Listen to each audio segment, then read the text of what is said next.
रसूलुल्लाह ने फरमाया, अल्लाह की रज़ा वालिदैन की रज़ा में है और उसका गज़ब वालिदैन के गज़ब में है। ये हदीस वालिदैन के मकाम और उनके साथ हसन सलूक की अहमियत को वाज़े करती है। अल्लाह ताला ने इंसान को वालिदैन की खिदमत और उनकी फरमाबरदारी का हुक्म दिया है, यहाँ तक कि इसकी रज़ामंदी को वालिदैन की रज़ामंदी के साथ मशरूत कर दिया। अगर वालिदैन खुश हैं तो गोया अल्लाह ताला राज़ी है, और अगर वालिदैन नाराज़ हैं तो अल्लाह भी नाराज़ होता है। ये कितना बड़ा मकाम है। इस्लाम में वालिदैन का दर्जा इतना बुलंद है कि उनकी खिदमत को इबादत का दर्जा दिया गया है।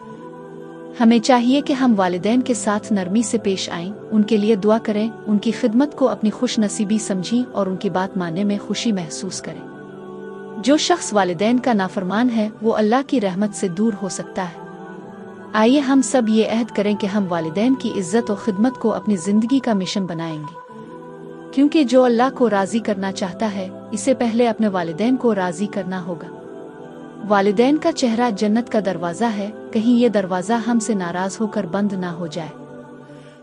अगर आपको ये पैगाम पसंद आया तो लाइक करें, शेयर करें और चैनल को सब्सक्राइब करना ना भूलें। हर रोज़ एक नई हदीस के साथ वापस आइए सिर्फ नूर हिजाब पर।